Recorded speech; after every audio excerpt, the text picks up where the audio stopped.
Long years ago, we made a tryst with destiny, and now the time comes when we shall redeem our pledge, not wholly or in full measure, but very substantially. At the stroke of the midnight hour, when the world sleeps, India will awake to life and freedom.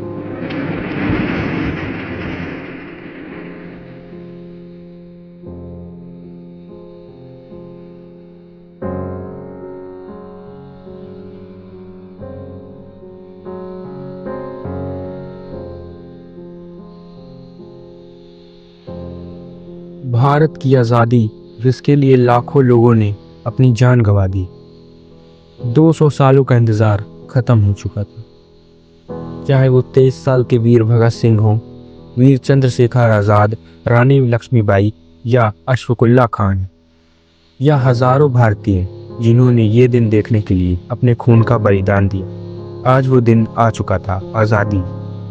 पर क्या ये वही आज़ादी थी जो उन्हें चाहिए थी? जिस आज़ादी के लिए जलियांवाला बाग में हज़ारों बच्चों, औरतों और आदमियों ने अपनी जान गंवा दी, क्या ये वही आज़ादी थी जिसका इंतज़ार 200 सालों से था? क्या यही वो आज़ादी थी जिसने कई हज़ारों लोगों को मार दिया, कईयों को अपना घर छोड़ना पड़ गया? कल तक जो लोग अपने गांव में, अपने घर में रहा करते थे, वो आज बेघर हो गए। ये वो आज़ादी तो बिल्कुल नहीं थी जो उन्हें चाहिए थी। क्या जो देश इतने सालों से एक था, उसे बिना तोड़े आज़ाद नहीं किया जा सकता था?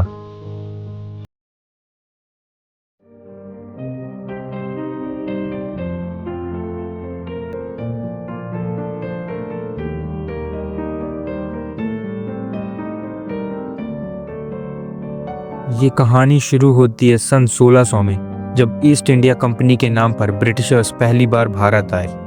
उनका मकसद था व्यापार, लेकिन व्यापार के बहाने वो राज करने का सपना लेकर आए थे।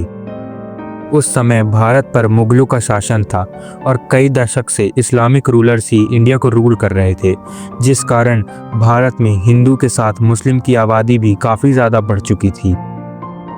ईयर 1757 प्लासी की लड़ाई के बाद उन्होंने बंगाल पर अपना पहला कब्जा जमा लिया।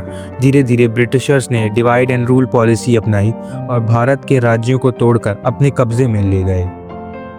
ईयर 1857 में भारत का पहला रिवॉल्ट सामने आया, जिसे हम सिपॉय म्यूटिनी भी कहते हैं। इस विरोध के बाद ईस्ट इंडिया कंपनी का अंत हुआ और भारत सीधा ब्रिटिश क्राउन के कंट्रोल में आ गया। इस नए शासन को कंट्रोल करने के लिए एक नई पोजीशन बनाई गई, viceroy of India. Year 1858 Lord Canning Bharat के पहले वाइसरॉय बने। उन्होंने भारत में ब्रिटिश क्राउन का ऑफिशियली शासन शुरू कर दिया। उसके बाद अलग अलग वाइसरॉयज भारत के इतिहास पर गहरा प्रभाव डालते रहे। लॉर्ड रिपन ने रिफॉर्म्स का प्रयास किया, जैसे इल्बर्ट बिल और लोकल सेल्फ गवर्नमेंट, जबकि लॉर्ड कर्जन ने पार्टीशन ऑफ बंगाल जैसे विवाद भरा फैसला लिया। ब्रिटिशर्स ने अपने फ़ायदे के लिए भारत में कई बड़े काम किए, जैसे रेलवेज, टेलीग्राफ और मॉडर्न एजुकेशन सिस्टम। लेकिन इसका असली मकसद था भारत को लूटना और उनकी कंपनी को और मजबूत बनाना। जनता के ऊपर हाई टैक्सेस और इकोनॉमिक एक्सप्लॉयटेशन ने आम लोगों की ज़िंदगी और मुश्किल बना दी। 20th सेंचुरी में भारत में स्वतंत्रता की लहर दौड़ पड़ी। लॉर्ड इरविन के समय गांधी जी का सिविल डिसोबीडियंस मूवमेंट और डांडी मार्च हुआ।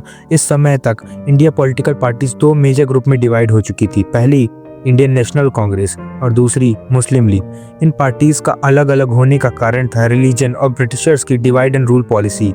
ईयर 1947 तक ब्रिटिश राज अपनी शक्ति को खो चुका था। वर्ल्ड वॉर 2 के बाद उनकी इकोनॉमी टूट गई थी और भारत का मास इंडिपेंडेंस मूवमेंट अनस्टॉपेबल हो गया था। 15 अगस्त 1947 को भारत को आज़ादी मिली, लेकिन ब्रिटिशर्स ने अपने पीछे पार्टीशन का जख्म छोड़ दिया। उनकी divide and rule policy Hindu और मुस्लिम कम्युनिटीज़ के बीच फासले और बढ़ा दिए। इंडिया और पाकिस्तान अलग हो चुका था। पाकिस्तान की पॉलिटिकल पार्टीज को लीड कर रहे थे मोहम्मद अली जिन्ना और इंडिया की पार्टीज को लीड कर रहे थे जवाहरलाल नेहरू। जिन्ना का मानना था कि मुस्लिम के हक को सिर्फ एक मुल्क में सुरक्षा मिलेगी, वो ये जानते थे कि अगर वो भारत में रहेंगे तो वो मुस्लिम माइनॉरिटीज़ के साथ कभी भी अपनी सरकार नहीं बना पाएंगे। और जवाहरलाल नेहरू जी का मानना था कि a small united nation is better than a vast ununited nation. और इसी के साथ Mountbatten last viceroy of India ने पार्टीशन घोषित कर दिया। I have a message from His Majesty the King to deliver to you today. This is His Majesty's message. On this historic day, when India takes her place as a free and independent dominion in the British Commonwealth of Nations, I send you all my greetings and heartfelt wishes. Freedom-loving people everywhere will wish to share in your celebration. Partition के बाद लाखों लोगों को अपने घर छोड़ने पड़ गए। हिंदू और सिख भारत आए और मुस्लिम पाकिस्तान की तरफ चले गए। इस मास माइग्रेशन में हिंसा का माहौल बन गया और पीस का नामो निशान नहीं बचा। हर तरफ सिर्फ माइग्रेंट्स की लाशें थीं।